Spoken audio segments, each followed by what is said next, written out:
You are watching Grassroots Community Television, helping you make television people watch everywhere. Broadcasting on cable channel 82 in Glenwood Springs and Carbondale, and channel 12 in Aspen, Snowmass, Basalt, and Elgin. Free over-the-air broadcasts throughout the Roaring Fork Valley. All programs can be watched anytime, anywhere at grassrootstv.org.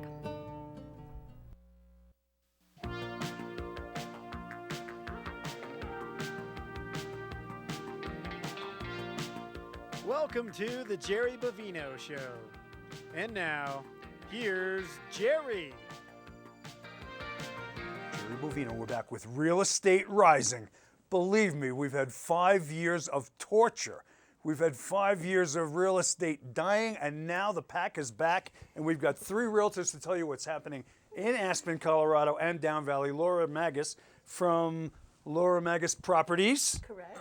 Eric Berg from Portfolio Aspen Properties. Eric, always good to have you on the show. Thanks for having me. A repeat offender on the Jerry Bovino Show. And married to the beautiful and brilliant Summer Woodson-Berg, who is an attorney with my son, David. And last but not least, Brenda Wild from Remax Properties. Brenda, you're new to Remax, right? Yes, I just opened in April. Okay, so let's go through a little bit about you personally, and then we'll get to real estate. Laura, when did you get to Aspen? I came on a fellowship with the Rocky Mountain Institute in 1985 from Washington, D.C. Rocky Mountain Institute is a green... Amory Lovins, energy efficiency. It deals with energy efficiency.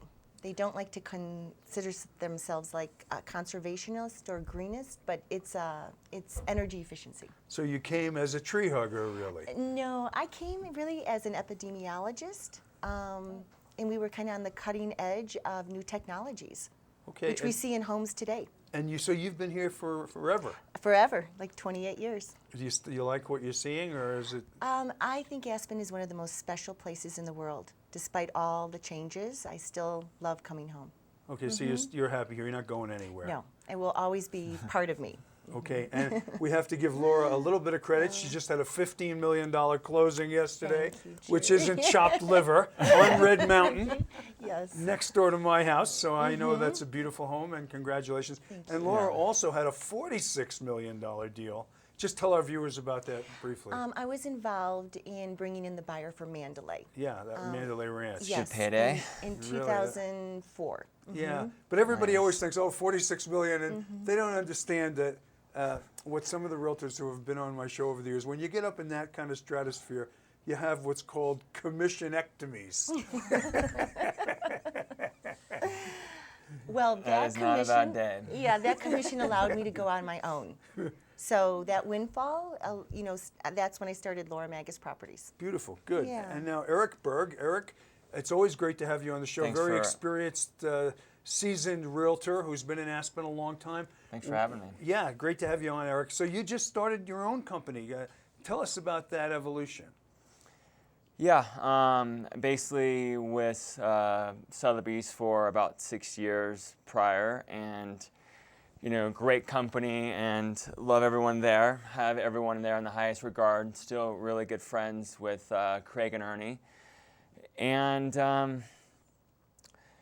I think like anything, you look at like a big hedge fund trader or a guy that opens up a hedge fund and he's with Goldman Sachs or Morgan Stanley.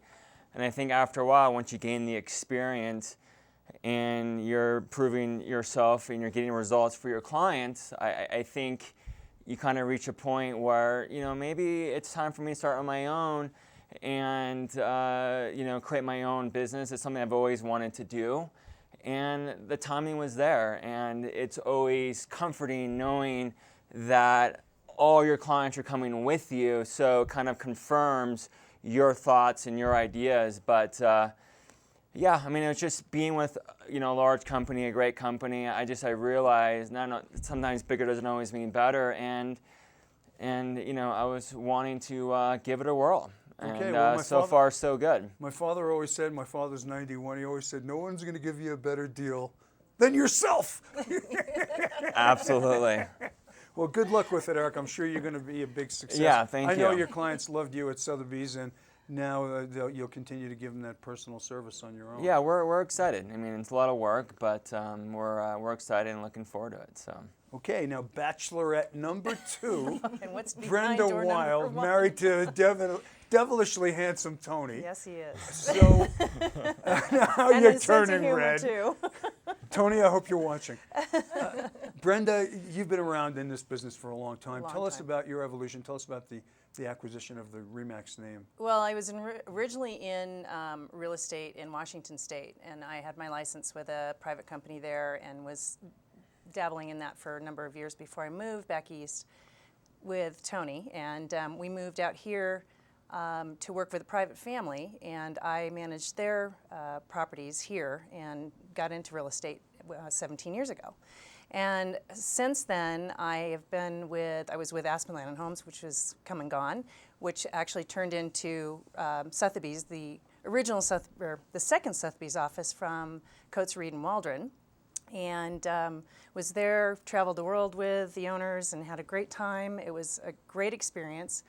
And then when Ernie and Craig took over Sotheby's franchise, I moved to Chafe and Light, and I was with them for the last 3 years. And I just decided I needed something that had a much broader international reach. And I was interviewing companies and came across that we did not have a RE/MAX in town, and they are the largest international network in the franchise in real estate. So it was great. I was really thrilled to be able to take the franchise. I have a collection, it's called the RE/MAX Premier Properties, and it's a collections office, which is their portfolio office of high-end homes. Okay, so it's interesting to me that historically Aspen has had very successful real estate offices, like Coates, Reed & Waldron being one of them, one of the longest, that have evolved, but historically it hasn't been necessary to have a big company behind you, the Sotheby's, the Christie's, the RE/MAX, and we still have very successful smaller independent brokers.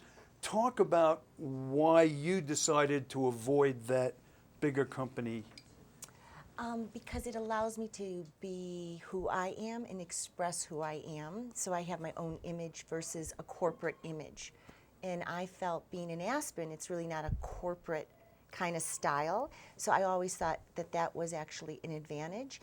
But I can understand after the crash why people went into a corporate situation, because I think people were trying to cut costs. Right, everybody's merging. overhead became, when you're selling millions of dollars flying out the door every day, Yes. overhead's irrelevant.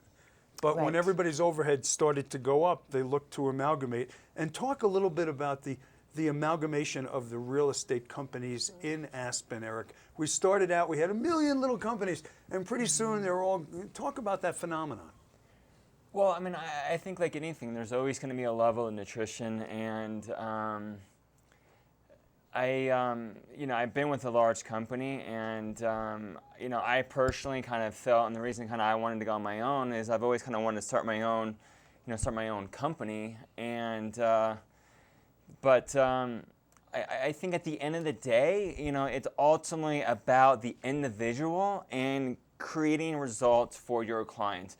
And if you're creating results and you're demonstrating that, through your actions and necessary words, clients are going to stay with you, whether you're with Sotheby's or Coldwell Banker or Mason & Morris. I mean, if you're truly giving your client great service, results, selling their properties, finding the deals, rolling up your sleeves, finding the potential short sale or the guy that's getting divorced and he needs to sell. And if you're in the trenches and you know what's going on and you can create that source of information, they're gonna stick with you.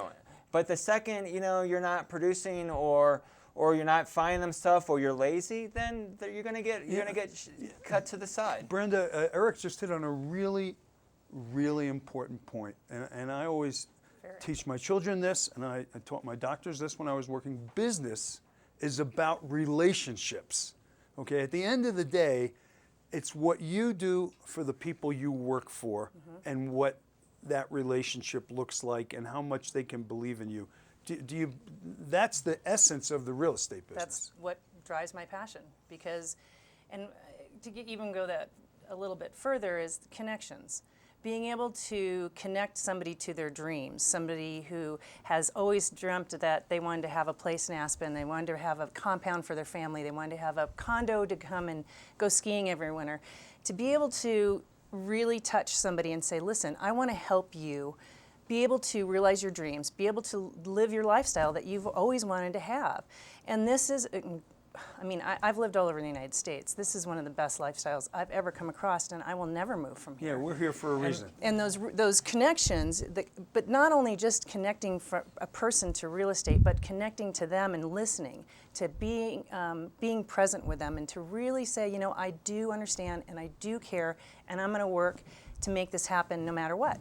And that's, I think, makes a difference between whether you're here with this last 5 years and if you're here today. Eric, did you want to jump Yeah, I in? was just going to say, there's no question, like, you know, the Sotheby's, the Coldwell Bankers, the, you know, Remax, Smira, Laura Mags, I mean, they're all great companies, and I think it just comes down to who's going to work harder, who answers their cell phone on a Sunday night at 11, because I know I do, and I answer emails all the time, and I'm constantly, whether I'm on vacation or whatnot, you're never off, and everyone wants information immediately, and if you're Especially with like cell phones and smartphones, and so I'm just constantly in tune. I mean, I sometimes wake up in the middle of the night and I can respond to email, and my clients like it.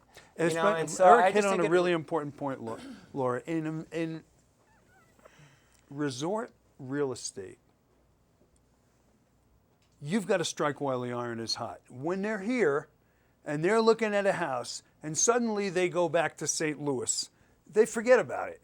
Well, how important is it to give them what they want when they're here? It's very important because I think Aspen is an emotional buy.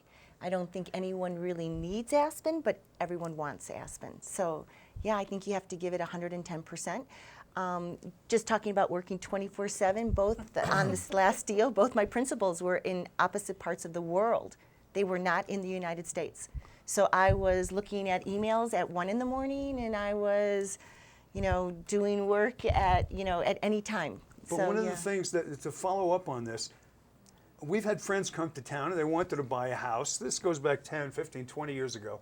And they'd call, you know, we'd call the realtor with listen, say, oh, it's not convenient for them. Could they come next week? No, they're here right now, you moron. This is when you got to get your ass out of the house and make it clean and have them in. Next week, they're going to be in Miami and they're going to forget about Aspen Real Estate. How important is that, Brenda? Well, it's important that you work with, and you set your, if you're working with sellers or buyers, that you set them up and say, listen, if you're a seller, you need to be on the ball, ready to go, make this happen, because they are only here for 3 days or a week or whatever it is, and they want to have fun while they're here, but they also want to figure out what they want to do and how their life looks here. So if that seller is going, well, you know, I have a lunch today and I got to do my hair or something, great, but can I help you maybe do that somewhere else? I'll take you to the club, I'll do whatever, but I really need your house at Now. 2 o'clock in the afternoon. Right. All right, here's what we're going to do. Let's do this because we have a lot to talk about. We want to take a short moment to thank the underwriters who generously support us here at Grassroots Television. U.S. Trust, the premier name in private wealth management. Bishop Plumbing, Heating and Air Conditioning, and the Bovino Law Firm, David Bovino, and Summer Woodson-Berg, Eric's beautiful, brilliant wife. We're going to take a short break. When we come back, we're going to tell you what's hot in real estate right now, what's not, and why this might be the time to put your toes in the lake. We're coming right back.